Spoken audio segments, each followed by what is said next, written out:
Bueno, vamos a meternos de lleno en la unidad 5, lógica deóntica y sistema. Aquí es donde la lógica se pone fascinante, ¿no? Porque deja de tratar solo sobre lo que es verdadero o falso y empieza a analizar las reglas, las leyes, todo eso que nos dice qué debemos hacer. Vamos a desglosar los conceptos clave, esos que son fundamentales para entender bien la materia. Ok, este es nuestro plan de vuelo. Vamos a seguir el programa oficial punto por punto. Primero el por qué. ¿De dónde sale esta necesidad de una lógica para las normas? Después nos metemos con su lenguaje, su alfabeto, digamos. Luego vemos cómo se conectan todas esas piezas, cómo se aplica a sistemas como el derecho y cerramos con algunos de los desafíos más interesantes que presenta. Perfecto, empecemos por el principio. Lo primero, lo fundamental es entender cuál es el problema de base, la razón por la que la lógica deóntica, por la que tuvo que nacer. A ver, pensemos en esto un segundo. La lógica clásica, la de siempre, trabaja con enunciados como el cielo es azul. Eso puede ser verdadero o falso, ¿cierto? Simple. Pero, ¿qué pasa con una orden como debes detenerte en el semáforo en rojo? ¿Eso es verdadero o es falso? Como que no encaja, ¿verdad? No es ni una cosa ni la otra. Es una norma. Podrá ser válida, justa, lo que sea, pero no es verdadera ni falsa. Y ahí, justo ahí, empieza el problema. Y este problema tiene nombre y apellido. Es el famoso dilema de Jorgensen. Básicamente pone la pregunta sobre la mesa de forma muy clara. Si las herramientas de la lógica son la verdad y la falsedad, ¿cómo hacemos para aplicarla a las normas que no tienen esos valores? Sentimos que debería haber una lógica para las normas, ¿no? Pero las piezas fundamentales como que no están. Entonces, ¿cómo se soluciona esto?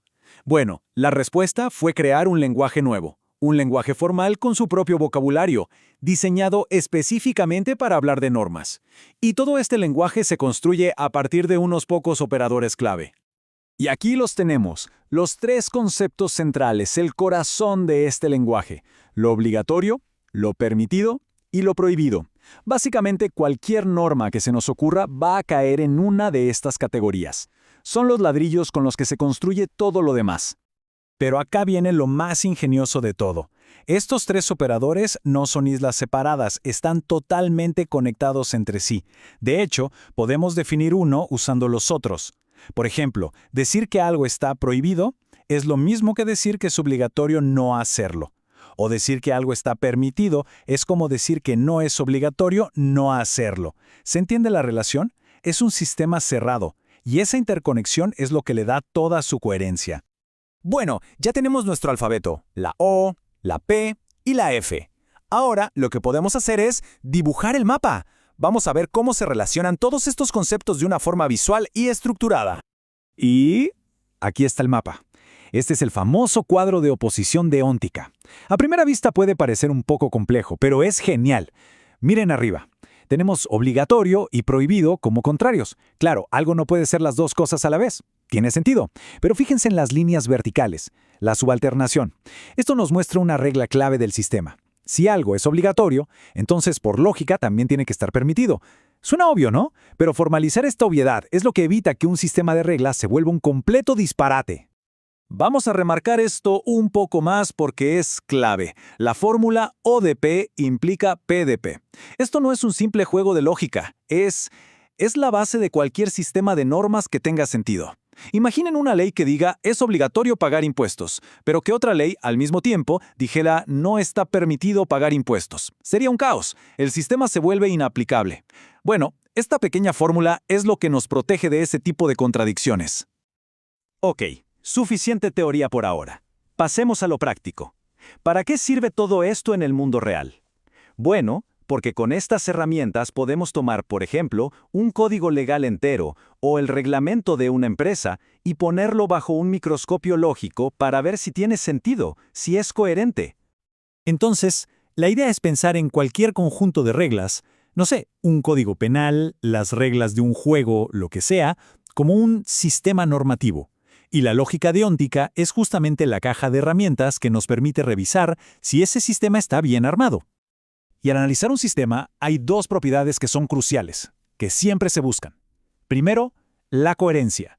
¿Hay contradicciones? O sea, ¿el sistema nos obliga a hacer algo y a la vez nos lo prohíbe? Eso, obviamente, no puede pasar. Y segundo, la completitud. ¿Hay lagunas? ¿Hay vacíos? Para cualquier acción que se nos ocurra, el sistema nos tiene que dar una respuesta. ¿Está permitida, prohibida u obligatoria? ¿O hay zonas grises donde ninguna norma se aplica?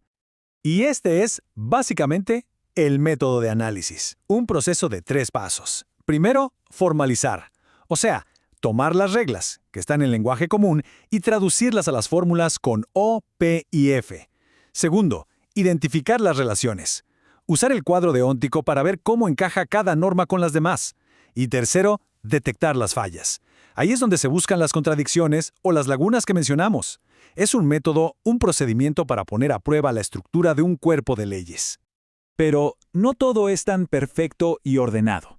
Como cualquier herramienta muy poderosa, la lógica deóntica tiene sus límites, sus puntos ciegos.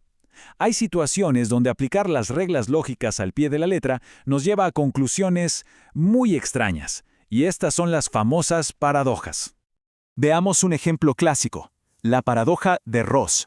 Esto viene de una regla de la lógica estándar que es muy simple. Si una proposición P es verdadera, entonces la proposición P o Q también es verdadera. Hasta ahí todo bien. Pero, ¿qué pasa si aplicamos esto a las obligaciones? Si decimos, es obligatorio enviar esta carta, ¿eso implica lógicamente que es obligatorio enviar la carta o quemarla? Según la fórmula, sí, pero nuestro sentido común nos dice que algo anda muy mal. De repente, aparece la obligación de considerar un acto destructivo. Y esto nos lleva al centro del debate, ¿no? ¿Qué pasa cuando un sistema es formalmente lógico, impecable en sus derivaciones, pero el resultado choca de frente con el sentido común? Justamente, esta paradoja expone esa tensión que existe entre la lógica pura y nuestras intuiciones sobre cómo debería funcionar el mundo. Entonces, ¿cuál es la conclusión de todo esto? A ver, la lógica deóntica no es perfecta. Tiene estas paradojas, estos desafíos que todavía se discuten. Pero, a pesar de eso, sigue siendo la herramienta fundamental que tenemos para pensar de forma rigurosa sobre la estructura de las normas, de las leyes, de los sistemas morales. Nos da un lenguaje y un método para analizarlos. Y esto nos deja con una pregunta final. Una para seguir pensando. Si un sistema de reglas es perfectamente lógico, pero sus conclusiones violan el sentido común, ¿es un buen sistema? Y aquí es donde el mundo abstracto de la lógica choca con la realidad, con la práctica del derecho y de la ética.